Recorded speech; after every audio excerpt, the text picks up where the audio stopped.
रहे हैं, जितनी भी तैयारी आपने अभी तक की है वो मोर देन इनफ है। आप हार्ड वर्क कर रहे हैं, आप अपना बेस्ट दे रहे हैं, एफर्ट्स ही काउंट होता है। रिजल्ट क्या आएगा क्या नहीं आएगा, मार्क्स आपका कितना परसेंट होगा नहीं होगा, ये उतनी बड़ी बात नहीं है। क्योंकि जब आप अच्छे से मेहनत करेंगे, आप ऑर्गेनाइज्ड स्टडी करेंगे, ऑर्गेनाइज्ड टाइम टेबल आपका होगा, तो फिर डेफिनेटली रिजल्ट तो आपका अच्छा होना ही है। अगर बाई द वे आपका रिजल्ट अच्छा नहीं भी हो तो बहुत मायूस नहीं होना है, अगली तैयारी में लग जाना है। क्योंकि ये सिर्फ एक एक एग्जाम है और ये सिर्फ एक पेपर की तरह लिया जाना चाहिए। इसको बिल्कुल जिंदगी और मौत का सवाल मत बनाइएगा।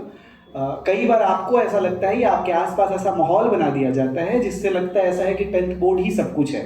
ये बिल्कुल सब कुछ नहीं है। अभी आगे आपको बहुत बड़े बड़े एग्जाम्स देने हैं। इनफैक्ट लाइफ में ही हमेशा नए नए चैलेंजेस आपके आते हैं, तो उन चैलेंजेस को आपको फेस करना है। बियॉन्ड दिस, चूंकि अब ऑफिशियली हम लोग फेयरवेल कर रहे हैं या फिर कहें कि अब कम टाइम हम लोग मिल पाएंगे या फिर 11th में जब आप आएंगे तो मिलेंगे, कुछ चीज़ें हैं जिस पे आपको काम करना चाहिए। कुछ चीज़ें हैं कि जिसकी वजह से आपका जो मतलब आप चैंपियन नहीं बन पा रहे हैं या फिर आप जैसा रिजल्ट चाहते हैं उसमें बैरियर्स क्या क्या हैं, या फिर मैं जो हमेशा कहता हूं आपको कि बेहतर इंसान कैसे बनना है। सबसे पहला जो इम्पॉर्टेंट चीज़ है जो अभी हम लोग नोटिस कर रहे हैं न्यू जनरेशन के साथ, सबसे ज़्यादा आपको जिस चीज़ पर काम करने की ज़रूरत है वो ये है कि आपको नशा से दूरी बना के रखना है। चाहे आपका दोस्त कितना भी सिगरेट और शराब पी के शो करे कि वो कूल दिख रहा है, आपको उसके आसपास भी नहीं फटकना है। और अगर अभी तक आप आसपास जा रहे हैं तो दूरी बनानी शुरू कर दीजिए, बर्बादी वहां से शुरू होगा। मैथ्स में कम मार्क्स आने से आप बर्बाद नहीं होंगे, साइंस में कम मार्क्स आने से आप बर्बाद नहीं होंगे, आप बर्बाद होंगे सिगरेट और शराब के लत से। मैं पूरी जिंदगी के लिए आपको यह बात बता रहा हूं, नशा से आपको बचना है।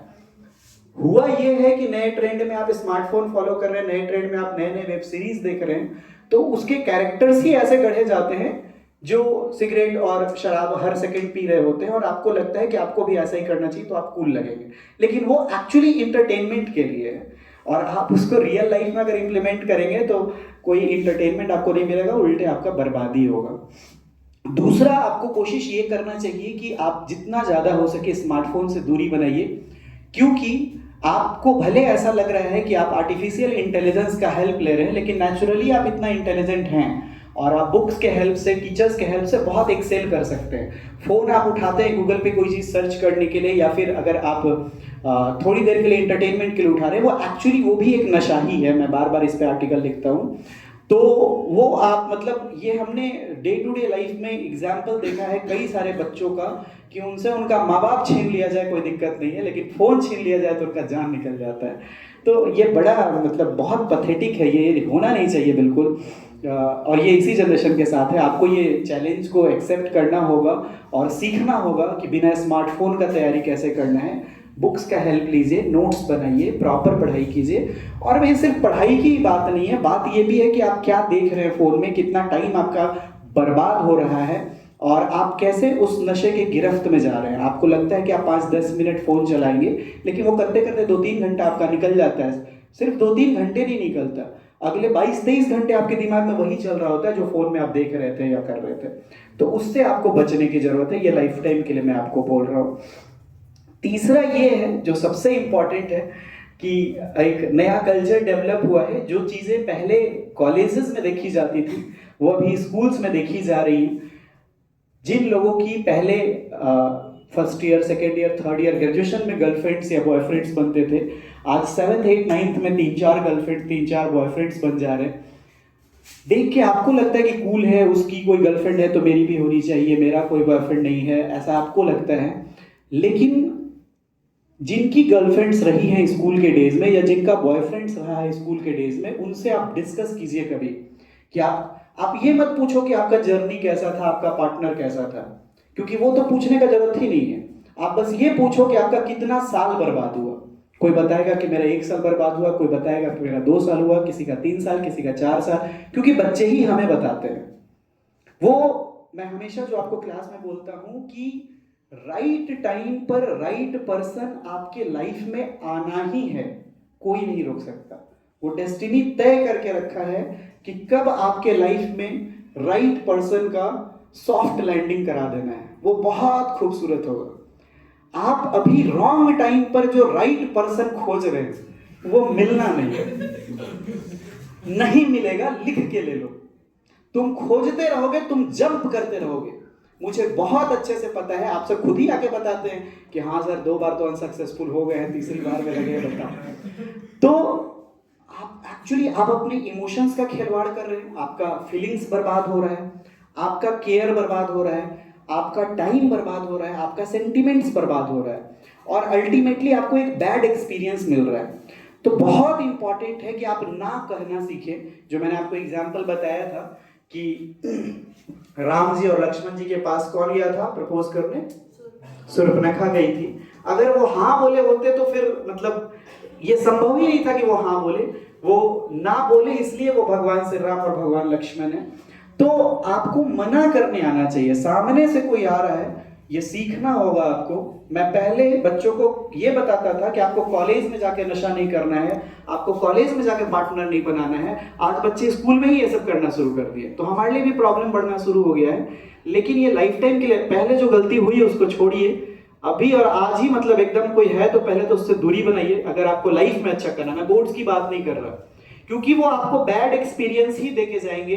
अगर किसी को कोई अच्छा एक्सपीरियंस देके जाए, आप मेरे से मिलिएगा, ये असंभव है, आप लिख के ले लीजिए। क्योंकि इस टाइम पे आपको जो प्यार हो रहा है वो सिर्फ अट्रैक्शन है, और आप बर्बाद कर रहे हैं खुद को, और इसमें अकेले आप जिम्मेवार हैं। मैंने एक नया ट्रेंड देखा है स्कूल में। मान लीजिए कोई एक पर्सन ए है, उसको कोई पर्सन बी पसंद आया, वो डायरेक्ट बी को जाके नहीं बोलेगा, वो पहले सी को पकड़ेगा और बी और सी को भाई बहन बनवाएगा, फिर सॉफ्ट लैंडिंग होगा एक का। इन सब में आप सब सिर्फ परेशान हो रहे हैं। हमारे मतलब ऐसा कुछ कहानी नहीं है जो हमसे छुपा हो। बचना है आपको, बचना है, बिल्कुल बचना है। बचा लीजिएगा, दुनिया पे राज कीजिएगा। और अगर आपका चरित्र नहीं बच पाया, आप फॉलो करते रह जाइएगा बाकी सबको, भागते रहिएगा किसी किसी के पीछे, मिलना कुछ नहीं है। आज सुबह 5 बजे जल्दी नींद खुल गया था मेरा, जो नॉर्मली होता नहीं है, साल में 1-2 ही बार ऐसा होता है, पता नहीं क्यों खुल गया था। और जब आप बहुत अर्ली मॉर्निंग या कुछ ऐसा हो जाता है ना, अचानक से कुछ थॉट आने लग जाता है। और मेरे लिए तो बच्चे ही मतलब ऐसे ही चल रहा था कि लाइक कैसे, क्योंकि मैं बहुत परेशान हूँ। बच्चे गाली गलौज कर रहे हैं, बच्चे नशा कर रहे हैं, बच्चे मोबाइल की वजह से परेशान हैं, बच्चों को पार्टनर चाहिए, और ये सब नहीं होना चाहिए। तो ऐसे ही बैठे बैठे मतलब मैं सोच रहा था, और मैंने कुछ लाइंस लिखा है। मतलब वो मेरा एकदम फ्रेश पोयम है जो मैं आपको सुना रहा हूँ। और वो फ्रेश पोयम मैंने सुबह जस्ट आज ही लिखा है, अभी तक कहीं ये पब्लिश नहीं हुआ है, और ये बच्चों के लिए है। मैं एक बार आपको बता भी रहा था ये चीज़ कि जैसे मान लीजिए आप बहुत केयरिंग हैं, आप बहुत अच्छे इंसान हैं, और आपको कोई अच्छा लग गया, तो आप तो उसका बहुत देखभाल करेंगे ना, आप तो बहुत केयर करेंगे उसका। आप मान लो 1 साल 2 साल 3 साल केयर किए, एकदम बिल्कुल छोटे पौधे की तरह उसका देखभाल किए, क्योंकि आपको प्यार टाइप का कुछ हो गया था। और फिर आपको पता चले कि वो जो पौधा था जिसका आप देखभाल कर रहे थे, वो पौधा नकली था। तो फिर आप कहते हैं कि मेरा 3 साल बर्बाद हुआ। तो यहां पर जो मैंने नकली पौधा वर्ड यूज किया पोएम में, वो मैंने यूज किया है नकली रिश्ते के लिए, कि वो रिश्ता फेक था, आप पगला रहे थे बेमतलब का, आपको लग रहा था अरे भाई क्या बताया भाई, जान निकल रहा भाई, अरे भाई मन नहीं लग रहा भाई, वो ऐसा कुछ नहीं हो रहा था, वो फेक रिलेशन था। क्योंकि मैं फिर से बोल रहा हूँ, राइट पर्सन पर राइट टाइम पर राइट पर्सन आपके लाइफ में आ जाएगा या आ जाएगी। अभी रॉन्ग टाइम है तो रॉन्ग ही पर्सन आएंगे। अगर ये कविता अच्छा लगे तो आप मुझे बताइएगा, मैंने सुबह ही लिखा है। कविता का टाइटल मैंने भी जस्ट आपको बताया, नकली पौधे पे है ये। टाइटल मैंने रखा है, नकली पौधे को तुम मत डालो पानी, इतिहास लिखो तुम, बनाओ अपनी कहानी, नकली पौधे को तुम मत डालो पानी।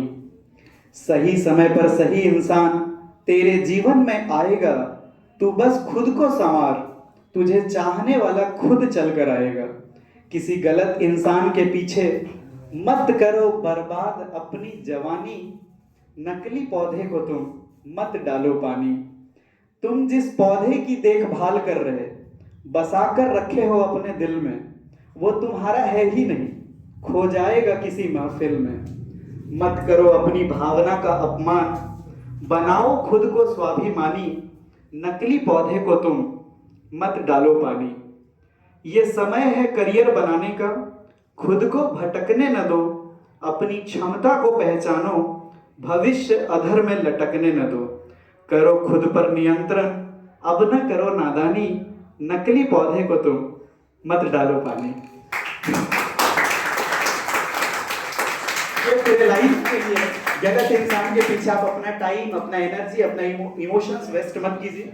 खुद को बेस्ट बनाने के लिए खुद के ऊपर इन्वेस्ट कीजिए। और मैं आपको हमेशा बोलता हूं, आपके अंदर वो क्षमता है, आपके अंदर वो कैपेबिलिटी है कि बस आप चीजों को थोड़ा मैनेज करना सीख लें, थोड़ा कंट्रोल करना सीख लें, तो आप बिल्कुल वो कर सकते हैं जो आज तक पूरी दुनिया में किसी ने नहीं किया होगा। आप जिस भी फील्ड में जाएंगे आप बहुत अच्छा करेंगे। लेकिन आप इस बात से भी जरूर अग्री करते होंगे कि चीजें आपको डिस्टर्ब करती हैं, डिस्ट्रैक्शन से आपको बचना ही होगा।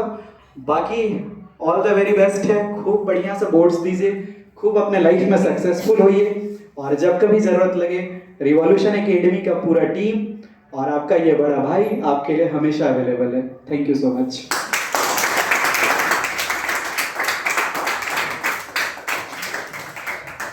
किसी को कुछ आगे बोलना है, कुछ भी आगे शेयर करना चाहते हैं कुछ आप आगे वैसे भी बोल सकते हैं कि लाइक हाँ सच बात है सर, 4 साल बर्बाद